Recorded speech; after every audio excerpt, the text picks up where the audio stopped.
जातक कथा, दो हंसों की कहानी। The story of two swans बहुत पुरानी बात है। हिमालय में प्रसिद्ध मानस नाम की झील थी।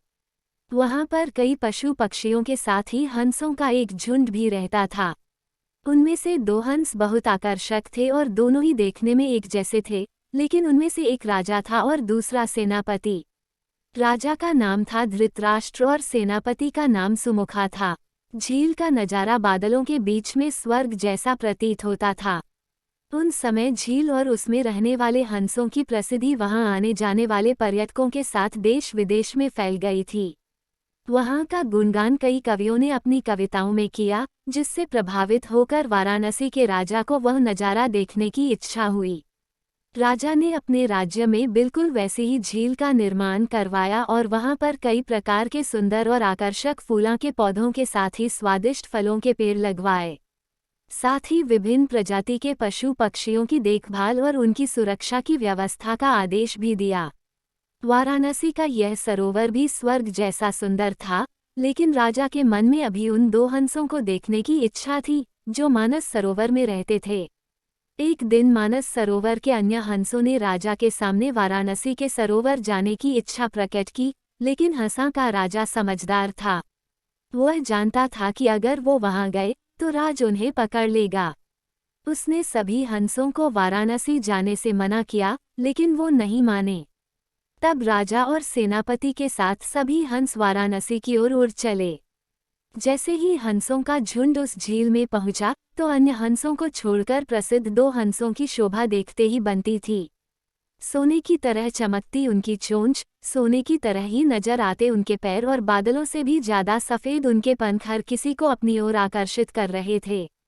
हंसों के पहुंचने की खबर राजा को दी गई। उसने हंसों को पकड़ने की युक्ति सोची और एक रात जब सब सो गए, तो उन हंसों को पकड़ने के लिए जाल बिछाया गया। अगले दिन जब हंसों का राजा जागा और भ्रमण पर निकला, तो वह जाल में फंस गया। उसने तुरंत ही तेज आवाज में अन्य सभी हंसों को वहां से उड़ने और अपनी जान बचाने का आदेश दिया। अन्य सभी हंस उड़ गए, लेकिन उनका सेनापति सुमुखा अपने स्वामी को फंसा देखकर उसे बचाने के लिए वहीं रुक गया। इस बीच हंस को पकड़ने के लिए सैनिक वहां आ गया। उसने देखा कि हंसों का राजा जाल में फंसा हुआ है और दूसरा राजा को बचाने के लिए वहां खड़ा हुआ है। हंस की स्वामी भक्ति देखकर सैनिक बहुत प्रभावित हुआ और उसने हंसों के राजा को छोड़ दिया। हंसों का राजा समझदार होने के साथ साथ दूरदर्शी भी था। उसने सोचा कि अगर राजा को पता चलेगा कि सैनिक ने उसे छोड़ दिया है, तो राजा इसे जरूर प्राणदंड देगा। तब उसने सैनिक से कहा कि आप हमें अपने राजा के पास ले चलें। यह सुनकर सैनिक उन्हें अपने साथ राजदरबार में ले गया। दोनों हंस सैनिक के कंधे पर बैठे थे। हंसों को सैनिक के कंधे पर बैठा देखकर हर कोई सोच में पड़ गया। जब राजा ने इस बात का रहस्य पूछा, तो सैनिक ने सारी बात सच सच बता दी। सैनिक की बात सुनकर राजा के साथ ही सारा दरबार उनके साहस और सेनापति की स्वामी भक्ति पर हैरान रह गया और सभी के मन में उनके लिए प्रेम जाग उठा।